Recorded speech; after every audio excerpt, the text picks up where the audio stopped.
There is a plot in the country to enslave every man, woman and child. Before I leave this high and noble office, I intend to expose this plot. 7 days later, he died. The stuff that's going on around us today just doesn't make any sense. And as we go through this presentation, you'll start to realize why it doesn't make any sense. And that all of this is not by accident. That all of this misery and strife in the world today is actually by design.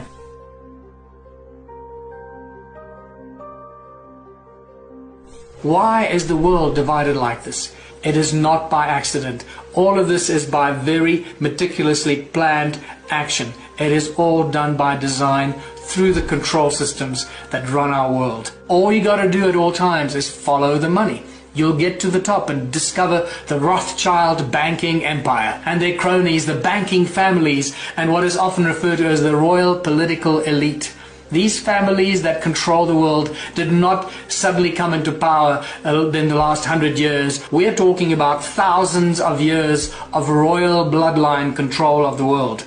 The Rothschilds and the other banking families pretty much own all the central banks of the world. This is a shock to the system. The central banks of the world, like the Federal Bank of America, the Bank of England, the South African Reserve Bank, the Reserve Bank of Australia, India, Brazil, all the central banks of all the countries of the world do not belong to the people. They are owned private entities that are controlled and owned by the Rothschild banking empire. And they set the norms, the rules and the financial policies for the countries. And they lend money to the countries, the governments and the presidents and the prime ministers and the ruling parties of the different countries. And this is why we are constantly trapped in a cycle of debt, because the banks that print our money do not belong to its people. What is money really? Well, money is just an idea. It's a piece of paper. It's a tool of enslavement. And what you will learn here is that money is not something that evolved over thousands of years of bartering and trading as a tool that can help humanity prosper. No, it's exactly the opposite. Money was a tool of enslavement that was conjured up a long time ago and introduced as a complete and whole philosophy and a tool of enslavement. It's just a piece of paper that controls our lives. It burns and disappears. Where did money come from? How did money originate? Very few people are actually aware of this. Well, about 6,000 years ago, the first money appeared in the form of clay tablets. This is during the Sumerian Empire. Well, the Sumerian texts tell us about when money first appeared and also when the first royal bloodlines first appeared, and we find the emergence of the first kings, or the so-called first priest kings. And it just so happens that these first priest kings that appeared out of the blue on earth suddenly created all the banks, they created their temples, and in their temples they started to print these clay tablets, which became the first forms of money. So in essence, the temples of these first kings that appeared on earth were the first banks from which the first forms of money were distributed to the people. And nothing has changed in thousands of years. This is really important. So what if I told you that banks create money out of thin air? Would you be surprised? Well, that's exactly what happens. They have nothing. Money is absolutely useless. It is a piece of paper. It has no backing, and this is why it's called fiat currency. Fiat money. It means nothing. It is valueless. It has no value. The only reason it has value is because we, the people, think it has value, and it's given to us as a piece of paper that has some sort of value, and we trade it and use it and go around and kill each other for it and rob banks for it and go to jail for it and do... It controls our lives from the first moment we are born to the last moment as we die. Money controls our lives. Many famous people and smart people and businessmen of the past have been aware of this for a long time.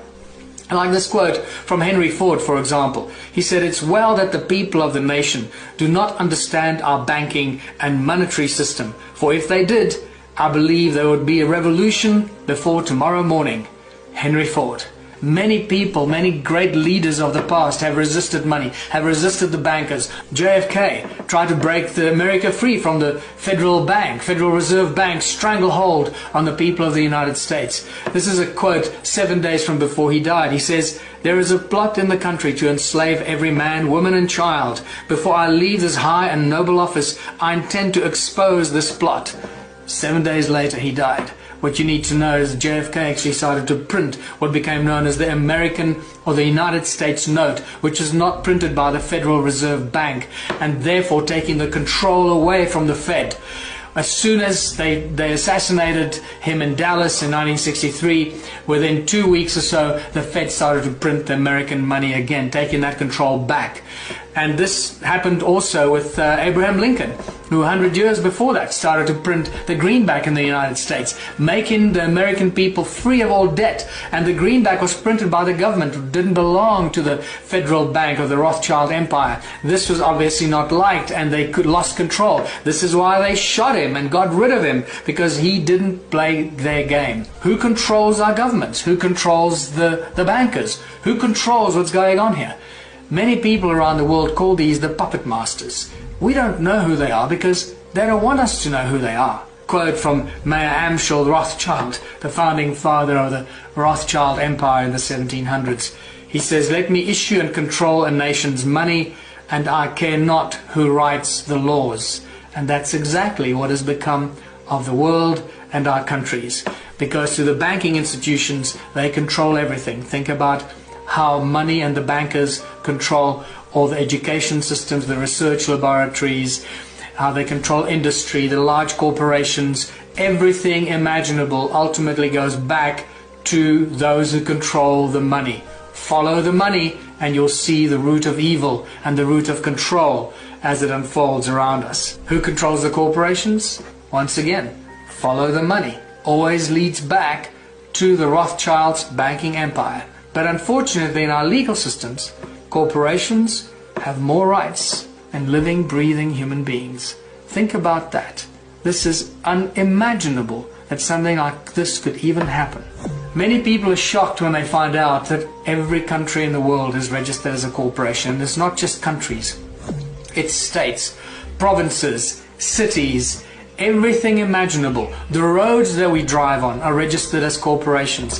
Everything in our lives has been incorporated around us while we carry on and distracted by computer games and the news and who's screwing who and who won what game and what final is being played. While we're being distracted by the entertainment and the programming on our televisions, our world around us has been stolen from us and incorporated. And this is how, through the legal system and the corporations that have more rights than living, breathing human beings, we the people have become slaves to the corporations every step of the way.